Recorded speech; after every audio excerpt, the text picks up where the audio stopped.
Estimados amigos, nuestro enfoque de hoy cuenta con la grata presencia de Alberto Quiroz, quien es el primer invitado de estos programas y quien a su vez no necesita presentación en nuestro medio, ya que además de tener una larga y exitosa trayectoria en la industria petrolera, al haber sido presidente de la Shell de Venezuela, luego de Maravén y de Lagobén, ahora es director del Diario de Caracas después de haber sido director del Nacional. Bienvenido, Alberto. Gracias. Vamos quizás a conversar un poco sobre un tema que nunca deja de tener interés en nuestro medio, pero que ahora está particularmente candente, como es el asunto petrolero, y en especial la situación de OPEP y la posición de Venezuela dentro de esa organización. Durante la última reunión vimos por primera vez una confrontación tan abierta o pública, por lo menos, en cuanto a la crítica que se le hacía a nuestro país de si incluir los condensados o no incluir los condensados dentro de la cuota, en cuanto a los enfrentamientos, inclusive que se han hecho la división entre dos bloques de países, los países árabes del Golfo y otros países de la OPEP, etc. ¿Qué opinión te merece toda esta situación y cómo ves tú la evolución futura inmediata de esta organización y la presencia de Venezuela dentro de la misma? Todos juntos. Bueno. Yo creo que podemos empezar por lo de los condensados, que es quizás el aspecto que más bulla tuvo internacionalmente. Yo creo que esa es una consideración eminentemente política, es una estrategia para simplemente buscar una excusa o una razón para poder después violar el acuerdo al cual tan frágilmente se llegó en la última reunión. En efecto, para todos es sabido que los países árabes del Golfo no tienen el menor interés en subir los precios en este momento. Y no tienen el menor interés por la sencilla razón de que tienen una situación muy difícil vis-a-vis el Irán, y al mismo tiempo tienen que proteger sus intereses vis-a-vis los Estados Unidos. Y entonces, entre una situación y otra, ellos tienen que buscar un difícil y frágil equilibrio, que no sea un precio lo suficientemente alto como para darle alas y vuelo al Irán en sus ingresos petroleros, y que no sea tan bajo como para desestimular la inversión petrolera en los Estados Unidos. Entonces, en esa difícil contradicción aparente, tienen ellos que manejarse. Y por supuesto también tienen que manejar sus relaciones públicas hacia el mundo externo, dar una sensación de coherencia en todo lo que dicen, y en ese sentido pues tienen que salir a la calle y decir: nosotros vamos a buscar una estabilización de los precios, nosotros vamos a mantener los mismos volúmenes de producción, pero al mismo tiempo, y eso es lo que no se dice, nosotros necesitamos unas excusas para cuando esta filosofía o esta estrategia dé demasiado buen resultado en términos de subir los precios, podamos hacer algo con los volúmenes a fin de bajarlos otra vez.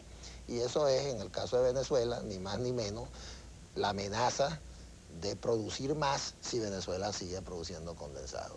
Esa es una discusión técnica que ya se ha tenido muchas veces en la OPEP y que no ameritaba este escándalo pues, que se ha armado, y que solamente se ha armado en función de esa estrategia. Sí, pero mira, para gente, digamos, externa, que lo que hace simplemente es seguir lo que publica la prensa y algunas publicaciones especializadas, la idea que nosotros siempre hemos tenido de la pugna dentro de OPEP, por ejemplo, son pugnas técnicas y directamente relacionadas con el negocio petrolero. Por una parte, los países del Golfo, los países árabes, en general los países del Golfo y Venezuela en este caso, que tenían amplias reservas petroleras, les conviene mantener precios relativamente bajos para sostener un mercado en el largo plazo, mientras que otros países como Argelia que tienen relativos bajos niveles de reservas, pues les interesa tener el precio más alto posible para beneficiarse de los precios. Pero esto era una cuestión netamente técnica petrolera. Sin embargo, ahora está saliendo a la luz todo este asunto netamente político, de que no importa que se hunda todo el mundo, lo importante es mantener precios bajos para que Irán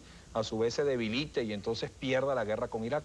Bueno, entonces, bajo todas estas circunstancias, la gran pregunta es, bueno, ¿y por qué entonces a nosotros nos sigue conviniendo, sigue siendo de absoluta conveniencia mantenernos en una organización que cada día está más mediatizada por ese tipo de problemas políticos del Medio Oriente? Bueno, la respuesta a la última parte de tu pregunta es muy sencilla, porque el costo de irnos es más alto que el costo de quedarnos en este momento. Hay 10, 11 millones de barriles diarios cerrados en virtud de los acuerdos del OPEP, y nosotros no podemos salirnos para crear un caos y una nueva excusa para que los demás puedan hacer lo mismo y producir más. Tienen tres ventajas sobre nosotros. Tienen una producción más barata, porque tienen mayor productividad en sus pozos petroleros. tienen una mayor capacidad de aguante los países árabes porque tienen unas finanzas muy superiores a las nuestras, inversiones en el exterior. Kuwait recibe de sus inversiones financieras más de lo que recibe de su renta petrolera.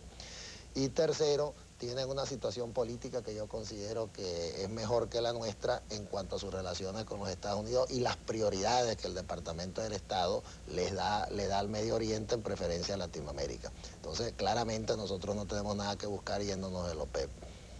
Bueno, vamos a cumplir unos compromisos. A nuestro regreso vamos a seguir conversando estos temas de OPEP y sobre todo pues la perspectiva que tiene Venezuela dentro del mercado internacional, si más bien lo que nos conviene es ahondar más en internacionalización, especializarnos más en clientes, o qué recomendaciones sugerirías tú al respecto. Ya volvemos.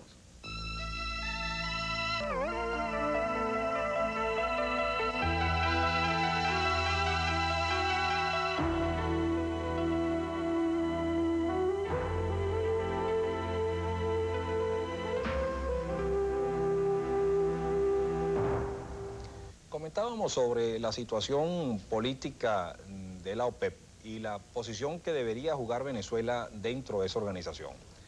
Alberto, hablábamos en la sección anterior acerca de las implicaciones que tiene la guerra de Irán-Irak, sobre la que nosotros no tenemos prácticamente ninguna injerencia. ¿Cómo nos está afectando directamente a través de esas posiciones políticas dentro de la organización en lo que es la producción petrolera, nuestra capacidad de acción dentro del mercado petrolero internacional? Y han habido planteamientos que te quiero transmitir a ver cuál es tu opinión. Por ejemplo, ¿por qué Venezuela, si se saliera del OPEP, contrario a lo que tú nos decías anteriormente, no podemos nosotros seguir una línea como la de México, que simplemente se plega a las decisiones de OPEP cuando le conviene, pero a la vez tiene la libertad de acción? ¿Qué opinas tú de esa posición?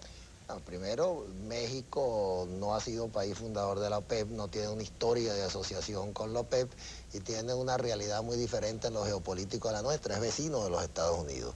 Por lo tanto, esa ausencia de prioridad que ha tenido siempre el Departamento de Estado americano con los asuntos latinoamericanos, en el caso de México no se presenta por esa incómoda vecindad que los obliga a darles un tratamiento especial, como en efecto se lo han dado en el pasado. Así es. Las otras prioridades que le da el Departamento de Estado latinoamericano a América Latina, como es sabido, son los conflictos este-oeste, como por ejemplo Cuba y Nicaragua. Pero fuera de la vecindad y de conflictos este-oeste, las prioridades nuestras son muy bajas. De manera que yo me temo que si nosotros no saliéramos del OPEP, perderíamos la fuerza que da la coherencia relativa que tiene el pertenecer a esa organización y no tendríamos la ventaja relativa que tiene México por ser quien es y estar donde está.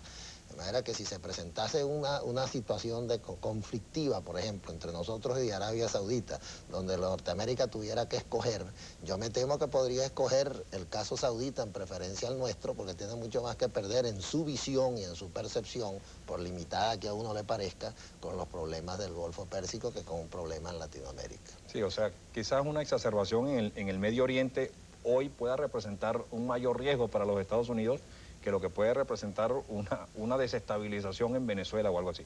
Solamente podríamos jugar quizás con la seguridad de suministros y esto, pero sí. No...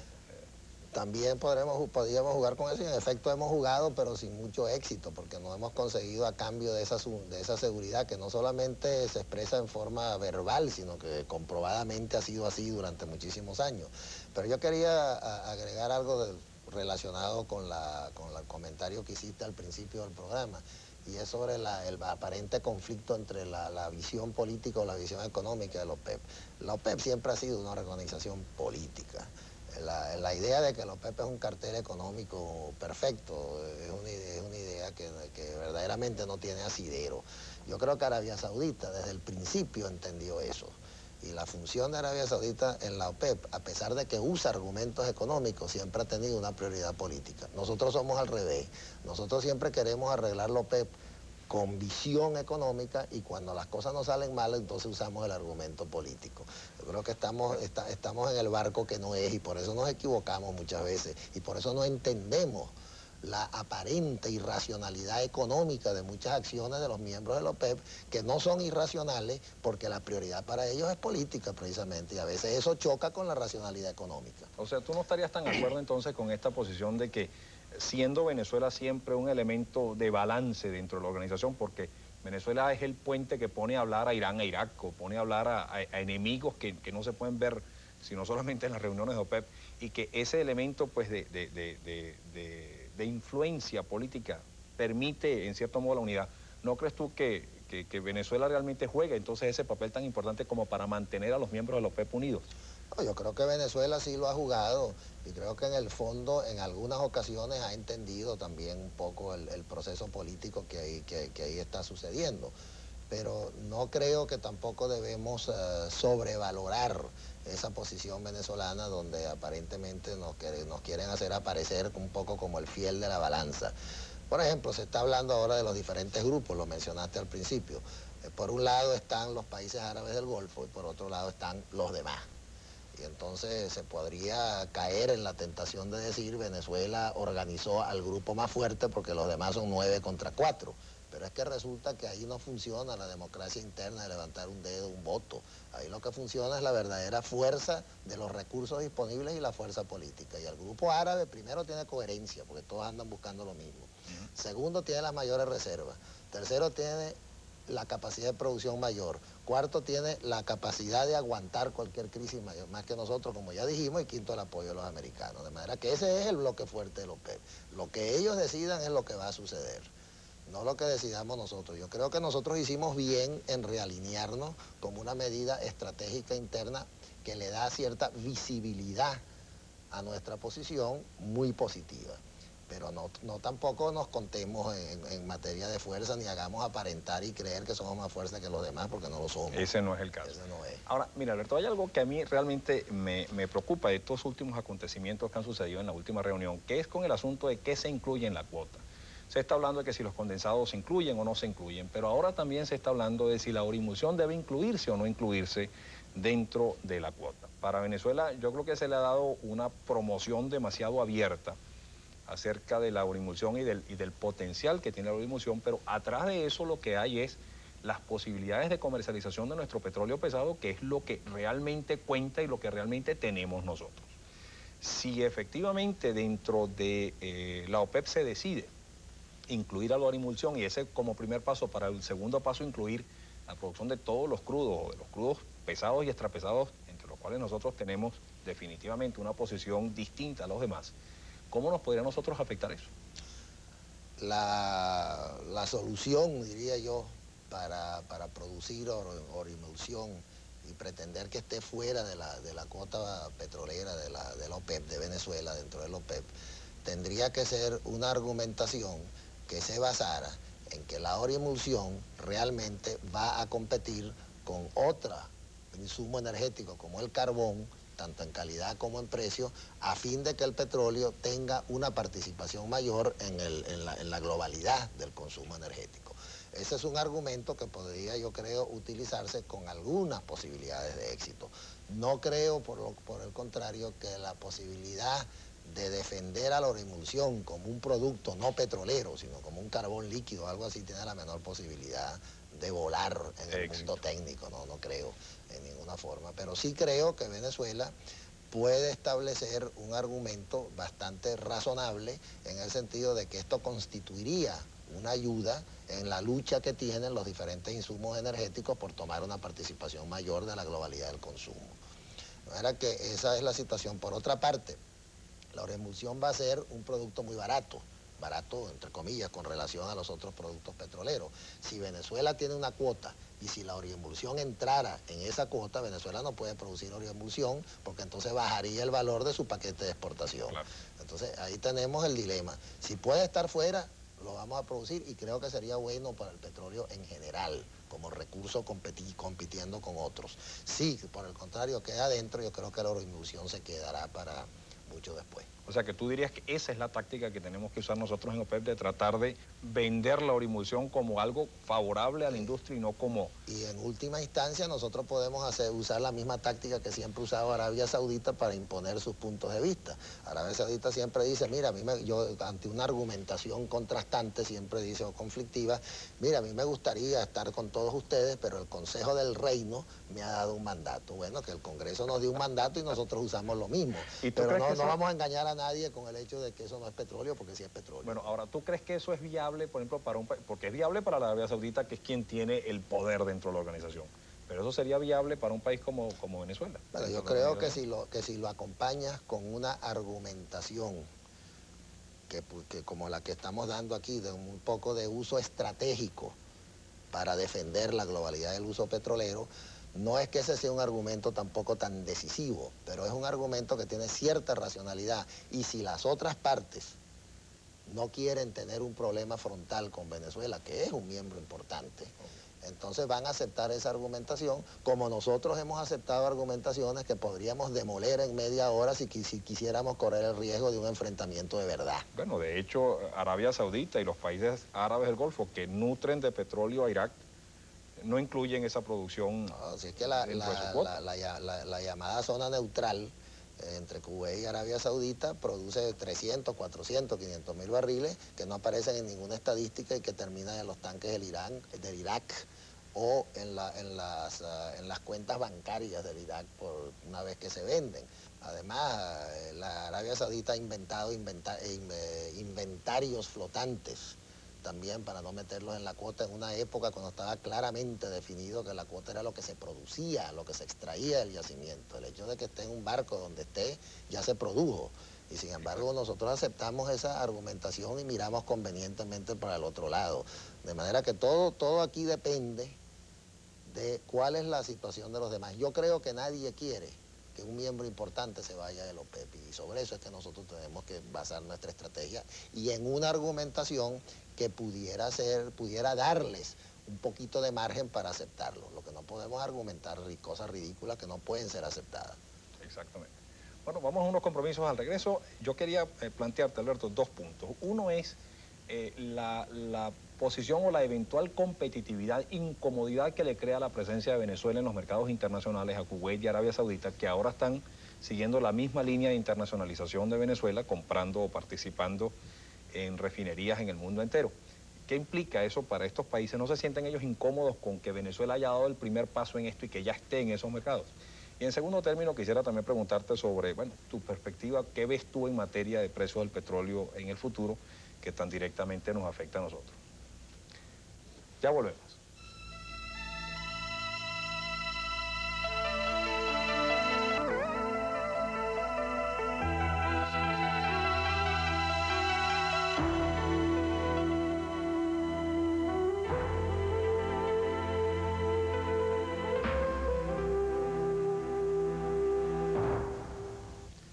Conversábamos sobre las decisiones de internacionalización de Kuwait y Arabia Saudita, muy similares a las experiencias de Venezuela.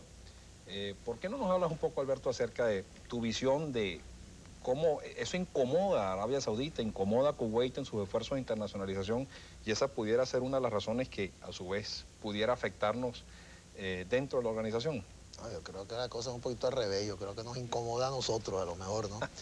Porque la posibilidad de que Arabia Saudita compre una red importante de distribución y mercadeo en Estados Unidos con asociaciones con la Texaco y otras empresas es bien amenazante, pues, por no decir otra cosa. Sobre todo porque hay que ver la internacionalización ahora quizás con un enfoque diferente a como se veía al principio, que era simplemente una reintegración vertical de las operaciones de la industria para hacerla más eficiente en su conjunto. La OPEP ha aceptado tácitamente, aun cuando no lo admitan, el principio de volumen versus precio.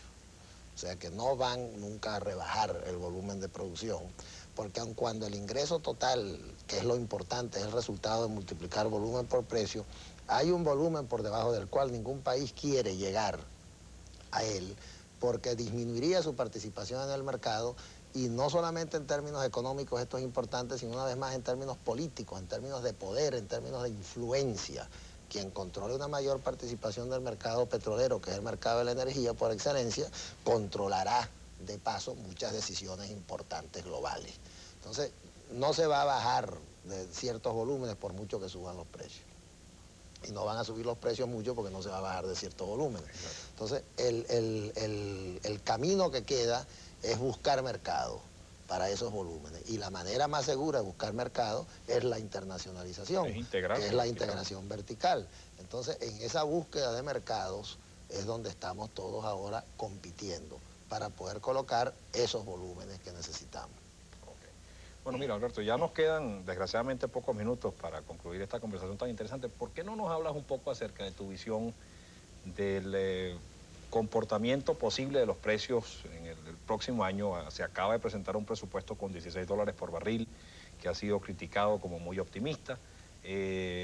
Por otra parte, hay otros que hablan de que no será hasta mediados de los 90 cuando efectivamente comencemos a ver un resurgimiento de los precios, y que por lo tanto tenemos que tenernos mucho cuidado porque la vulnerabilidad de la economía cada vez es mayor en la medida en que contamos con menos reservas y estamos cada vez más expuestos, más vulnerables a caídas en los precios del petróleo como los del 86. ¿Qué nos puedes tú decir al respecto? Dos comentarios breves. Uno es que el precio de $16 por barril refleja una manera de planificar que yo siempre he criticado. Porque $16 por barril pareciera, por todo lo que se ha dicho y todo lo que está sucediendo y todo lo que hemos discutido aquí, que es en el mejor de los casos el tope máximo. Y entonces planificar y meterle una premisa, hacer una premisa presupuestaria con el tope máximo posible del ingrediente mayor es correr un riesgo muy grande de que eso no suceda.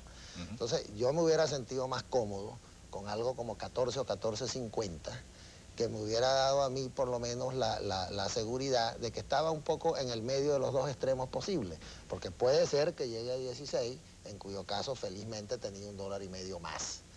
Y puede ser que sea menos de 14.50 si suceden todas las cosas que sucedieron en el 86, y déjame decirte que la conducta de los países árabes del Golfo se está pareciendo mucho a la del año 86, de manera que pudieran llegar los precios a 10 o a $12, pero si presupuesté sobre 14.50, mi diferencia ya es menor entre eso y lo que puede llegar, lo más bajo que uno puede razonablemente esperar que llegue, que si presupuesto sobre el tope más alto. De manera que estratégicamente yo diría que es un error planificar con $16 por barril. Desde el punto de vista de una predicción, yo diría que 16 tiene algunas posibilidades de ser cierto, pero yo me sentiría, te repito, más cómodo con 14.50 o 15.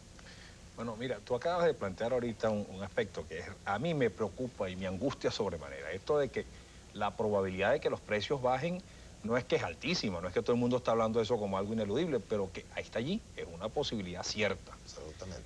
Cuando los precios cayeron en 1986, nosotros perdimos 3.800 millones de dólares y pudimos absorber ese golpe sin mayores inconvenientes porque teníamos elevadas reservas.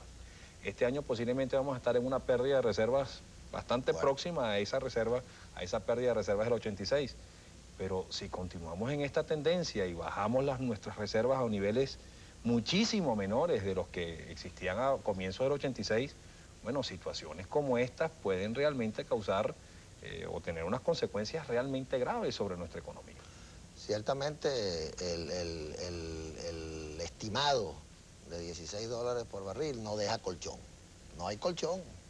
Y como ya las reservas, como tú dices, tampoco son el otro colchón que había, yo creo que nosotros corremos el grave riesgo de un alto déficit presupuestario para el año 89, que no va a tener otra forma de subsanarse sino bajo dos aspectos: o se pide prestado y nos lo dan, cosa que parece que no están muy inclinados a hacer tampoco. Bueno, yo creo que el próximo gobierno sí se tendrá que tendrá que endeudarse, ¿no? O ponen a funcionar la máquina de los billeticos, que esa es otra forma, porque cuando hacen falta bolívares, pues se hacen bolívares, ¿no? Sí, pero eso a un alto costo. Eso trae un costo bien alto, claro, cuando se abusa de ese mecanismo. Bueno, pero es que precisamente la imprevisión de presupuestar con el factor más alto de probabilidad te trae como consecuencia que tienes que tomar medidas que son heroicas y malas, y además improvisadas y de última hora, porque siempre estás esperando el milagro de que suceda lo que dijiste que iba a suceder y vamos a ligarlo, como dicen en los juegos de al azar, ¿no? Bueno, eso es indicativo de lo que siempre, casi todos estos programas lo hemos terminado con la misma recomendación: necesario implantar una política económica coherente que vaya orientada a la diversificación de exportaciones, etcétera, etcétera. Y yo creo que esta conversación de hoy ratifica nuevamente esa recomendación. Lamentablemente se nos acabó el tiempo, Alberto. Espero tenerte con nosotros nuevamente en un futuro próximo para seguir conversando estos temas tan interesantes. y deseo pues agradecerte tu gentileza al aceptar nuestra invitación. Ha sido un placer estar aquí contigo, como siempre, Pedro. Estamos a la orden. Podemos quizás en una próxima vez tomarlo donde lo dejamos esta vez. Y seguir. Y seguir. Bueno, gracias, Alberto. Reciban un cordial saludo y hasta la próxima.